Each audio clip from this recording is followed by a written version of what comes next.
Today we'll be making homemade hamburgers. Even the buns are going to be homemade. You're watching the Bear Pantry Show. So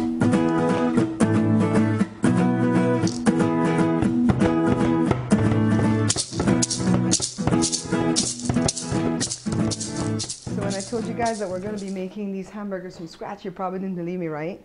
What I have here is some dough that I kneaded up from the recipe that I call Yeast Cakes that's already at the site. And I'm just going to cut them into sizes that I would want for burger breads or burger buns. And all I'm doing here is kneading these balls.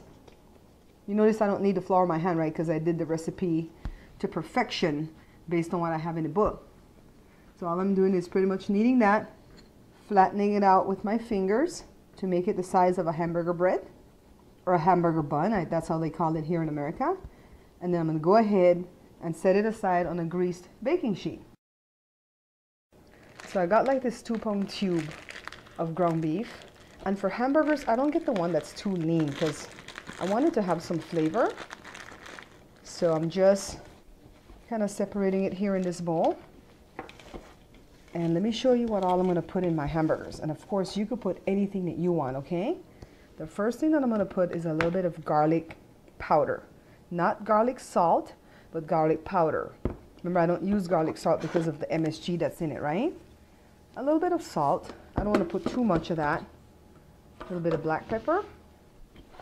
And on this platter, I have diced up onions, some washed and clean cilantro, and some of my famous yellow peppers. That's all I'm going to do to this part right here, the meat part. So everything's already in my meat, so we kind of just want to get it worked in. And what I do with the burger patties, if I'm making a patty, and I'll show you in a little while, and all these onions and stuff are kind of sticking out of it, I just let it fall out of it. I don't force it. Let me get my ring off. I don't force it to stay on because that's when you get those ugly hamburgers Mom used to make, right? So if it's falling out, I just kind of leave it alone. You want to get it really worked in well, and you can start like picking out the sticks of the cilantro, and you could pick that out originally too at the beginning. But I'm just kind of tossing things together here for this little meal that we're working today.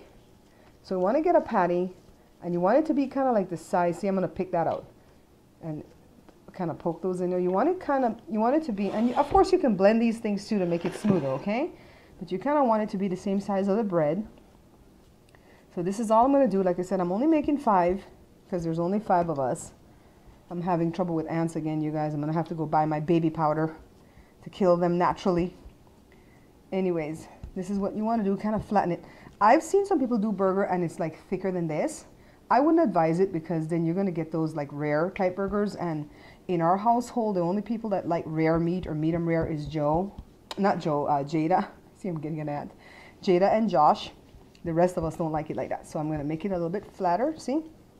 So that's one ready. And I'm just going to prepare the other 4 and set it aside. And so when I come back, we're not going to be cooking these until the bread is already risen, because it'll take a half hour to cook the bread. And while the bread is being baked, that's when we're going to be cooking this part, okay? So see you in about an hour. So it's been an hour and my bread has risen. And I put the oven on and it's kind of preheating right now. You might hear the beep as we go along here. But I've got my big skillet and I got a total of 7 hamburgers off of that meat, okay? All I'm going to do here is just kind of grease it slightly. You don't really need to because it's not going to stick. But I want to have some flavor on the meat too. So I'm using my extra virgin olive oil. Remember I told you guys I'm learning how to use that. And just grease it slightly for flavor. And what we're going to do here is start putting in our burger patties. See, I have a platter here with 5, and they're not too thick because I want them to cook rather quickly. So I'm just going to set them in there. I'm not putting them on any type of a grill today. And there goes my oven telling me that it's ready for the little buns or the breads. I don't know that I can fit all 7 in this pan. I'm certainly going to try. And the reason I made all 7 instead of just 5 is because I don't really have anything I want to do with the leftover ground beef. And I also wanted to show you guys how much you can get out of 2 pounds of ground beef, okay? Everybody's always asking me how much does it serve. So it serves 7, 2 pounds of ground beef, the D-size patties. Oh, I made it fit. Look at me being all smart. So we're just gonna watch that. The fire is on high, or the heat's on high, and they're not too thin, they're not too thick, so I think they will cook rather quickly. And in the meantime, my breads are being baked for 30 minutes. They need 30 minutes to bake while we cook this. So I'm just gonna monitor the beef right here, the patties, and basically when it's time to flip them, I will turn back on the camera so you can know how long it took, okay? So this is what we're gonna use for our topping. While my meat cooks and my bun or bread bakes, I have some romaine lettuce that I cut up. They're washed and really pretty. And if you want this hamburger to be healthier, you can omit the bread and just put everything that you're gonna build inside of this, okay? And I used to do that a lot when I was like watching my carb, and I'm still watching my carbs right now, but today I'm gonna enjoy my bread. And I've got some nice beefsteak tomatoes that are sliced up. They look so fresh and good. Right here, this is some regular yellow onions, but I just kind of made them into slice, kind of like you would do for onion rings, and I have them soaked in distilled white vinegar and water. That's the trick, by the way, to making sure your breath doesn't stink when you eat onions. You know, sometimes Joe goes to Costco and he gets the hot dogs that's out there, and then the onions are not soaked in anything, and it's stinky for, you know, days, and I hate it. But that's what you do with distilled white vinegar and some water, and that will kind of kill all the scent off of the onion. So here's some mustard, just regular mustard, and of course I'm using my fancy salad dressing, Heinz salad cream actually. And my dad gets this in his store, okay? And I'm gonna put up his link, bluefield-prod.com. And thanks to you guys who are going to my dad to buy the book. He's also a distributor for the book, but just keep in mind that he gets it from me at wholesale, and he can't run all the same specials that I run. So just keep that in mind when you're going there, okay? But I really appreciate you patronizing me and my dad. So let's get back to our meat. It's been about 4 minutes, 4 to 4.5 minutes that it's been cooking on the first side. So I'm just gonna go ahead and flip them now. You don't want to mess with them after you put them in, you know, the first time, because you don't want it to start breaking apart. I don't want them to burn either, so I'm turning them now. And yeah, I don't have them on the grill, so they don't have that line, but this is how I do them. I like to do everything indoors. And by the way, Christmas is coming up soon. And for Christmas, Joe is going to use his oilless turkey fryer to do our turkey. We bought it actually to use for Thanksgiving, but he had me bake the turkey the old-fashioned way, like the recipe I already have at the site. Then he tested out a chicken, and I'm glad he did, because we found out that that thing doesn't cook as fast as they tell you, but it does cook it really, really good, and you don't have to use all that oil and burn the house down in the process. So I'm going to turn my fire down a little bit.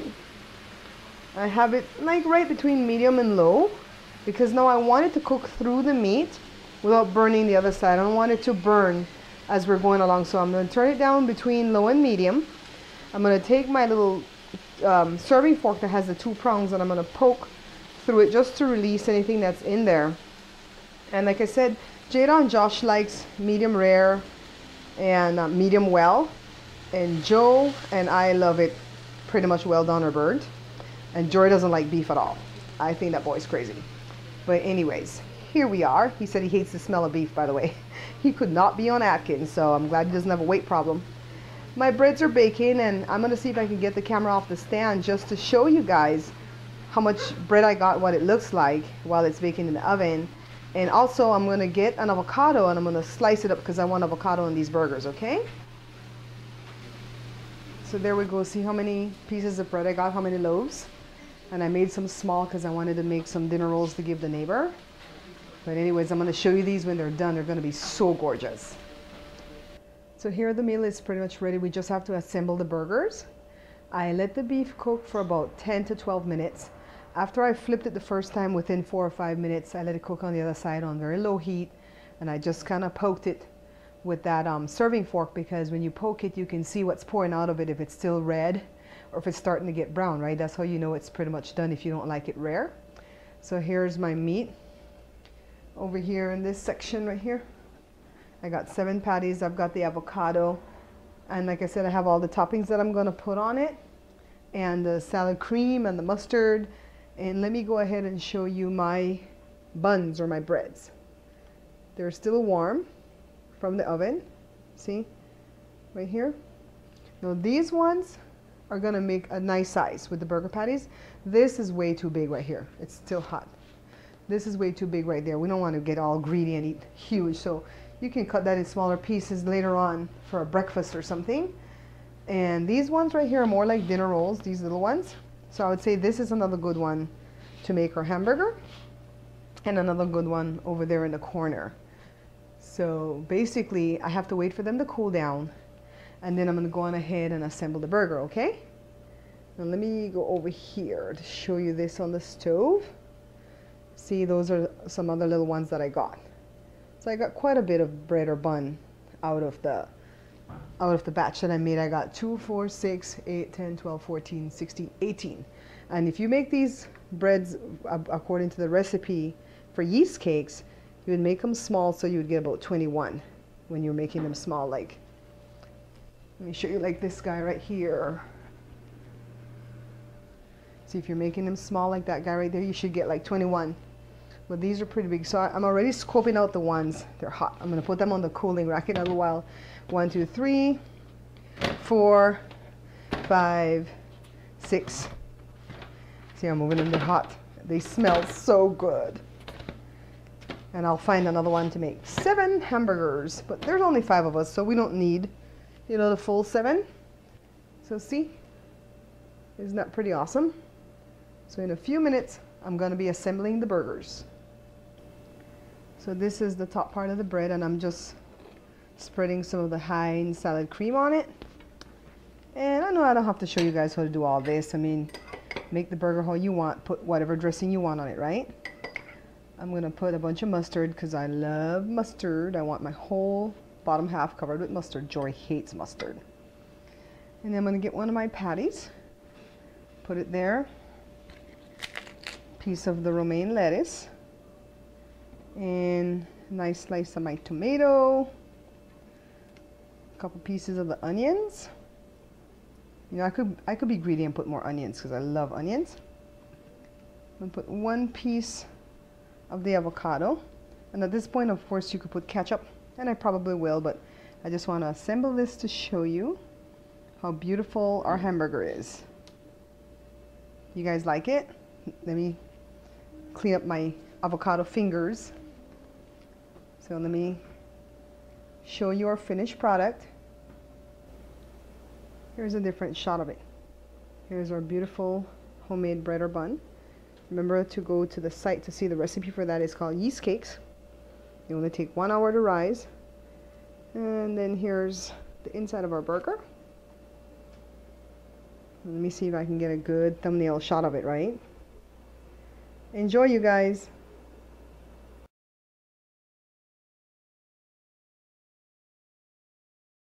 So I know this is a lot of work, and for most of you probably won't be able to do it like on a school night, especially if you've had a long day at work and stuff. But I did this on a Sunday, and we started like around 2 o'clock because the bun or the bread takes at least an hour to rise and another half hour to cook. And then while that's cooking or baking, we're actually cooking the meat on top of the stove. I involved the kids in making and cutting up the onion, the lettuce, and everything else. The only thing we didn't have on this hamburger was pickles, because that is a fermented food and it affects Jada's skin negatively. So I try not to keep that in the house, but she does eat a little bit of it now and again. I just didn't happen to have any today.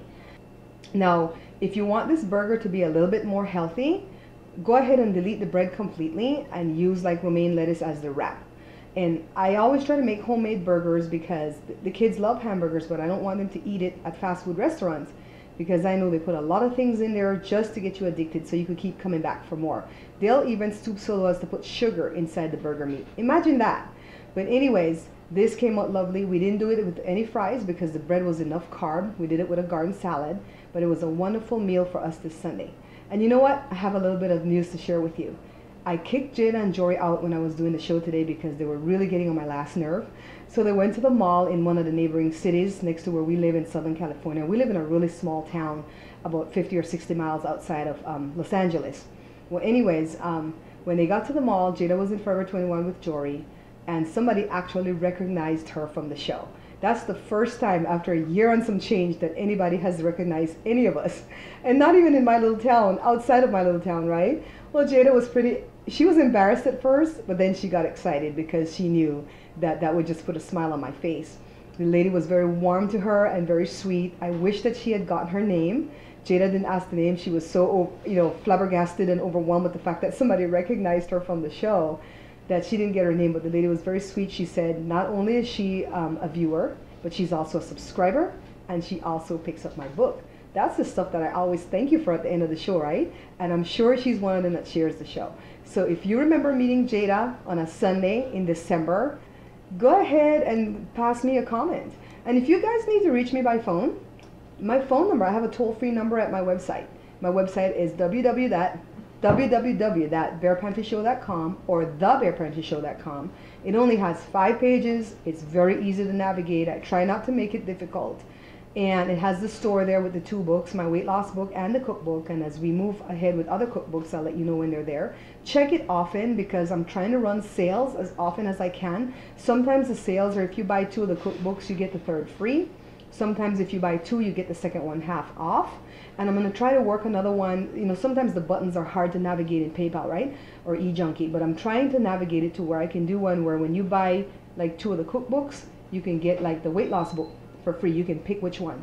And by the way, when you're buying the book and you're going through PayPal, there's a spot there that says you can pass me a comment or you can make a note. If you're making a note and you're asking me to autograph the book, please tell me the name that you want it autographed to, because there's somebody who asked that the other day and I didn't know what name they wanted it to because they were talking about giving the book to their aunt, and I didn't want to put the wrong name, so I just put a generalized type autograph.